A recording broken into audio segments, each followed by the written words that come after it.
everyone and welcome to my channel. My name is Charlotte and this is a history chronicle. So today I am going on a little bit of an adventure. My boyfriend managed to book us tickets to go to Quarry Bank Mill in Manchester. So we're just getting ready to leave now. I'm so excited. I can't wait. I've been there before. Unfortunately we can't go into the mill or into the house that was owned by the Gregg family, but I can show you them, I can show you the grounds and everything like that. So yeah, come on my little adventure. In preparation for my lovely little trip, I have been reading this book here, and this is a book by David Seekers and it's called The Lady of Cotton, and it's all about Hannah Gregg. So Samuel Gregg was the guy who built Quarry Bank Mill, but I'll tell you more about that later. And Hannah Gregg was his wife. Considering that this was based in the 1700s, Hannah was very well educated. She went to school till she was 16 and then she ended up going to a boarding school in London.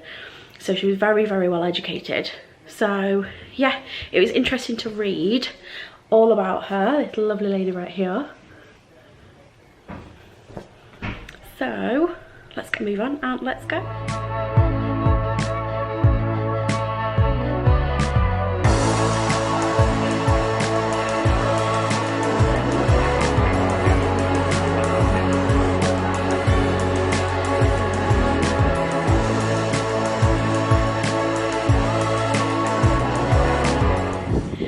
And we are here. So we're at Quarry Bank Mill and we've just parked and they're doing the 2-metre rule, which is good. So we're going to go able to pretend that we've got to like give like our little passes and stuff, and yeah, we can start exploring. It's a bit windy, a little bit rainy, but it's actually quite warm, which is good.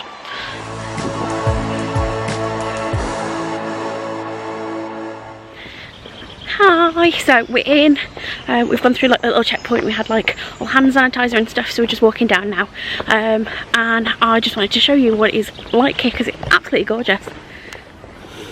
This is the little walk down that you come through, leading straight down here you come straight to the mill.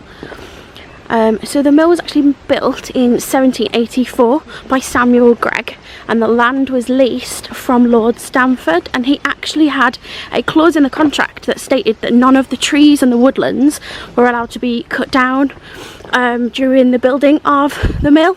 So that's why you still have all of these gorgeous woodlands all the way around, which I think is quite a good clause, but it also made it a lot prettier. Samuel Gregg was a little bit different from most mill owners because he wanted his staff to actually have a decent living. So just down the bottom he had built some cottages, and when they were all full, I mean how pretty is that? When they were all full, he, oh, nearly fell then. So when those cottages were full, he actually went into style and built loads of cottages for his workers to live in. This little house here is the Gregg family home. I'll show you that in a little bit.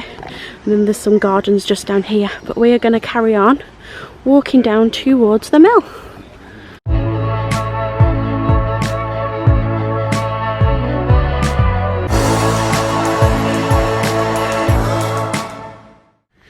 And this is where we get that really nice glimpse of the mill.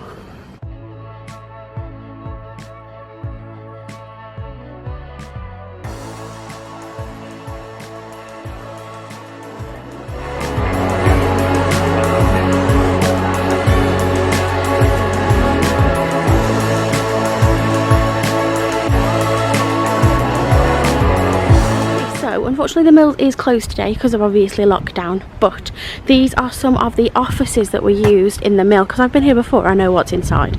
So obviously we've got the little bit of a mill entrance here, and then here is some of the offices used. So from the inside you can sort of go into these offices and see what they look like.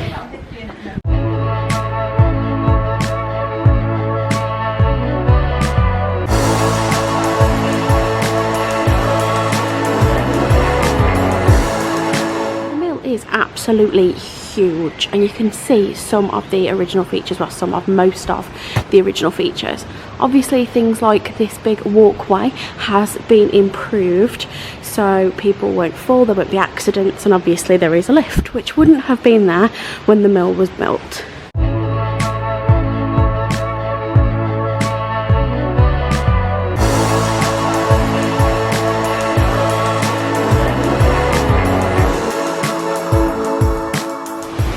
So I don't know how much of this you can hear of me because it is quite loud, but this is the massive iron water wheel. This was installed in the 1800s and it is absolutely huge, and this is one of 4 water wheels.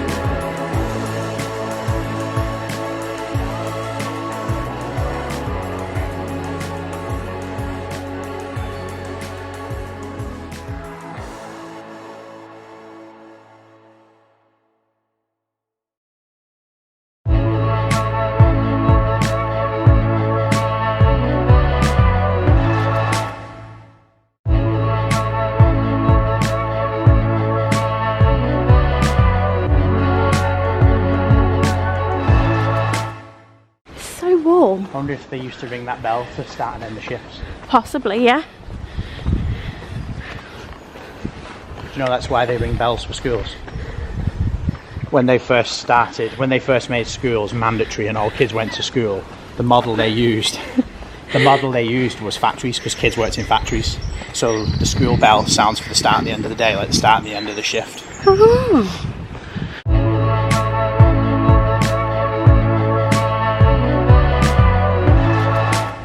So, after a bit of confusion, because we went all the way around the other side to come over this bridge and go into this field, we finally got to the back. Finally finding it. So this is the back of the mill with the water, and the thing that I like about this is the fact that the mill's here and right there is the Gregg household. So this was built by Samuel Gregg. Obviously it's had like some adaptations, like, you know, all of the paintwork and things has been redone, but this was their home.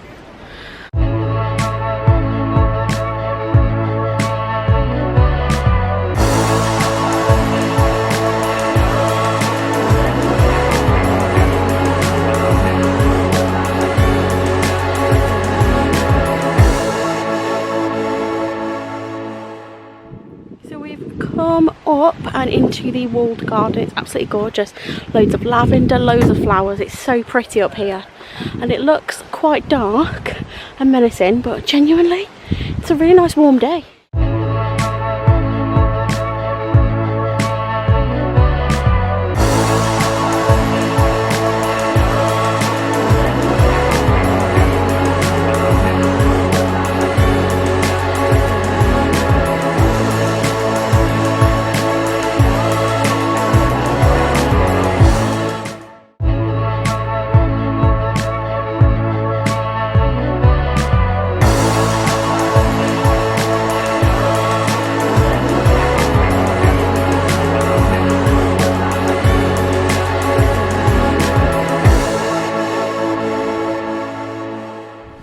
Okay, so we have just left the walled garden, which is just up here.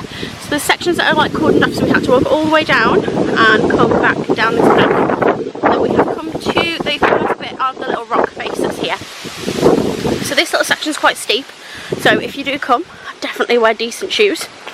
But the views are absolutely gorgeous.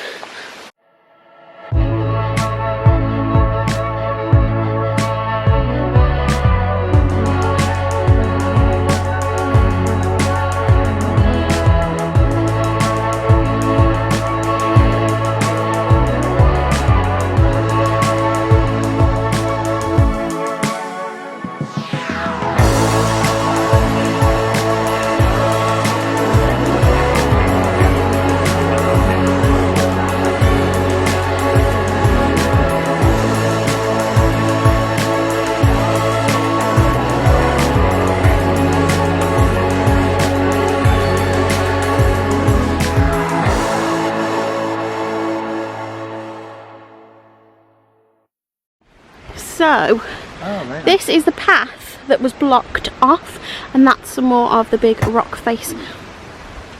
But like I said, it's absolutely beautiful here.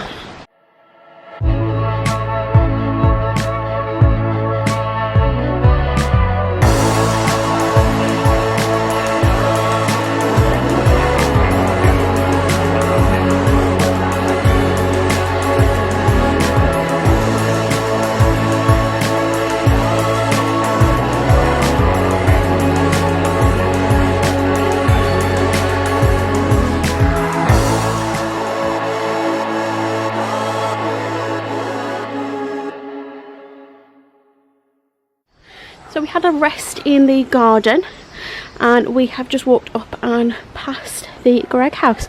So this is where you would normally enter, but because of lockdown it is closed. So this is the closest I'm gonna get. I can't wait for everything to open. So probably not gonna be able to see now, but there we go. That's the closest we can get. But for now, we're going to have a walk up this rather large hill. So I will see you at the top. Oh, unfortunately I can't get any closer because the gate is closed and we're not able to go in. But as you can see, they have a little vegetable garden at the front, and then you have the apprentice house just in the back. So this was used for children from about the age of 9, and they were taken from workhouses. So they were taken from Hackney and Chelsea originally, and they would come here from the age of 9 because Samuel Gregg thought that anything younger than that wasn't right to have a child working. The two options that these 9-year-olds had was the workhouse or the mill, and because the mill was a lot better for them, they chose the mill. So they'd come here from 9 and they would go and work in the mill all day, and then from 7 o'clock they would come back here and they would have lessons, they would do gardening, they would be taught how to read, how to write, and then the large oval window at the top is where they would have to go to sleep. They'd have a straw bed, and that was pretty much about it. It was quite comfy for them back then, but the other thing that they wouldn't have is access to toilets. So they would have what I know in Birmingham as a gazunder, which is a little piss pot that goes under the bed, which is why we call it the gazunder. What would you call it? Chamber pot. Chamber pot, there we go. Gazunder, chamber pot, whichever you want to call it. But they would only have that, and obviously it would be some poor kid in the morning that would have to come and empty it. They wouldn't obviously have toilet paper, so the only thing that they would have to use is straw. What was the Birmingham name again? A gazunder. Bless you. So that is it. We are leaving Quarry Bank Mill now. We've been here for how long? 2.5 hours. 2.5 hours. So it's definitely been a good day. It's nice to just have like a nice slow stroll around everything. Can't wait for it to properly open, definitely. But for now, I will say goodbye and see you in my next video. Bye.